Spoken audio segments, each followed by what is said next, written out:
going to follow up on that a little bit. She's a biology student in her 3rd year at Illinois Wesleyan, originally from Libertyville, Illinois. After graduating high school, Jenny took a gap year in Africa, which shaped her dreams of becoming a medical doctor. Her passions range from HIV and AIDS and women's health to increasing food security. Fundamentally, Jenny believes that healthcare is a human right, and she plans to use her medical degree to work with underserved people around the world. Welcome. Okay. I'll put something on so you can go ahead. I'm so sorry that I don't have this memorized, but I'm going to do my best to not use my script. So today I just wanted to talk to you about some of the things that have kind of already been brought up and how I've used some of my life experiences to shape my future. So I think society tells us a lot about the way that we're supposed to be, the way that we're supposed to act, the way that we're supposed to think, you know, all of these different things. And a lot of that, when you were young, has to do with how to plan for your future. I feel like looking at my educational history, it was always about what comes next. In middle school, it was all about planning for high school. And once I got to high school, it wasn't really about enjoying those years, but rather planning for college. And now that I'm in college, it's so much about planning for the future. What kind of job am I looking for? Graduate school, all of these different things. And I don't think that there's much advice about enjoying the part of life that you're in right now. I was never told about taking a gap year or even, you know, considering that as an option, but I think that there's a lot of value in that for a lot of people. Not to say that everybody needs to take a gap year, but I think being able to enjoy this spot that you're at in life of being really young and pretty naive about a lot of the world around you, there's so much to capitalize on that moment in life that you don't get back if you decide to take time off later on. So the way that that kind of developed in my life was I had this mentor in high school that I met through my church, and she really had a profound impact on my life. When I look back at high school, I don't know where I would be without her. And one day, she was talking to a few of my friends and I about this one girl was interested in doing the Peace Corps, and so she was suggesting this other organization that her friend had done called Mercy Ships. And that girl was not interested at all, but something about that was really interesting to me. So I was kind of listening, and that night I did a little research, and I was really curious about this organization. So I submitted a quick application, thinking nothing's ever going to come of this, I don't need to tell anybody. And the organization contacted me back, and they were interested and asked me to get a physical and all these things, so I was like, oh gosh, I should probably tell my parents about this. So I sat down one day with my parents, and this was my senior year of high school. Everybody in my hometown goes from high school to college. It's kind of an expectation. There's not really flexibility in that. And so I sat down and I said, hey, I think I should go to Africa for a year next year. My mom was like, what? And my dad was like, no. And I was like, okay, that's fair. I just asked if I could, at 18, move across the world by myself. Having never lived away from home before, I understand. But I was like, hear me out for a second. I think that if I was to do something like this right now, it could be really important. It could be really transformational in my life to be able to explore the world when I'm so young. And my dad's first legitimate response to that was, you would see things that you just can't unsee, and I don't think that you understand that. And I said, okay, I think you're probably right. I don't know what I would see, but I think I'm willing to explore that and to see. And so as a family, we talked a lot about what this would look like. You know, the small parts of it, missing Christmas and Thanksgiving and my birthday, and some of the bigger things, like what would happen if an emergency happened while I was abroad? What would happen to me? If something happened in my family, you know, could I come back for that? How does that work when you live across the world and flights can cost $2,000 to get home? So there was a lot to consider, and it wasn't a decision that we made lightly.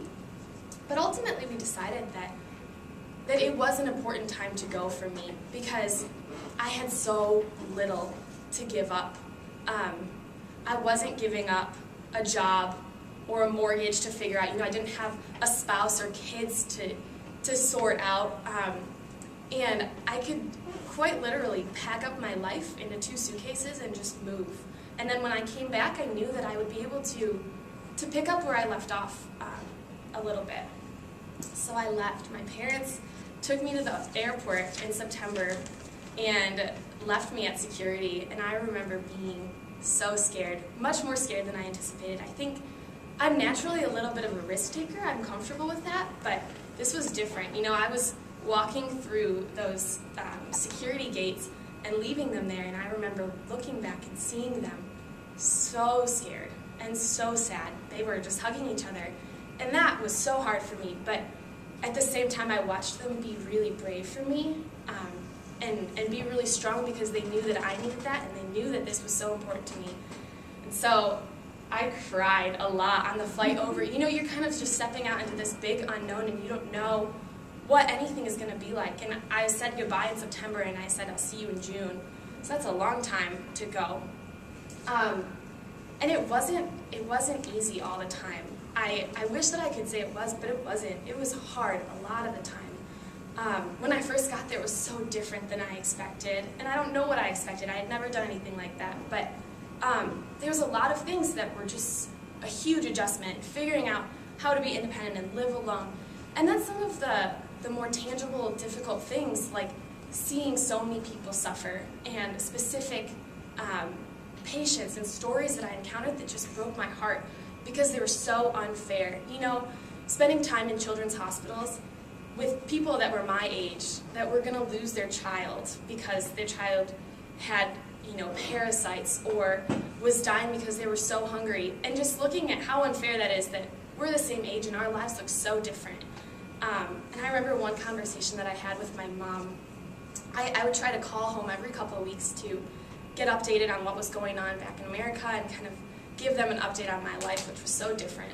And I remember telling my mom, I was trying to explain, you know, what I had been seeing, and I just broke down inexplicably in tears. I was so heartbroken at the things that I had been seeing, and it wasn't really something I could articulate well. I was like, I don't know why I'm crying.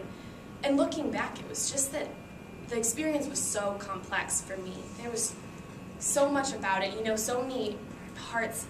There was corruption and, you know, privilege and all these things colliding that made my experiences very real and raw, and I used that moment and a million others like it to build up what I want for my future, because I think there's so much value in those experiences and learning what is going on in other places in the world that I needed to learn in order to start learning for my future, if that makes sense. So in order to start my college experience, having that foundation has been, you know, invaluable. I can't put a price on that because it shaped me in like every way possible.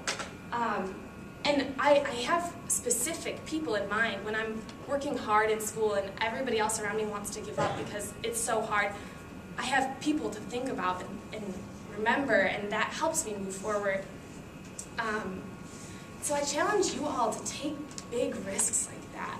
I think most of the experiences that I've had that have truly transformed my life came from big risks that had big uncertainty with them. And that has been so important for me to see that both I can handle these big things, and I think that we all can. We don't cut ourselves enough credit when it comes to that. We're a lot stronger and more brave than we like to believe. You know, you see an opportunity and you kind of dismiss it for any number of reasons, but I think that we can handle these things. We can if we let ourselves. And so that's kind of my story for all of you, that take big risks and be bold and brave in them, because a vigorous, adventurous life is so much more meaningful and will help you so much more in your future than this mundane kind of safe attitude. So to close, I think looking back at my dad's advice, he was absolutely right, that I would see things that I couldn't unsee. I mean, I have loads of stories of those types of things, but I think at the end of the day, I'm so glad that I can't unsee them because they shape every part of me moving forward. So thank you so much.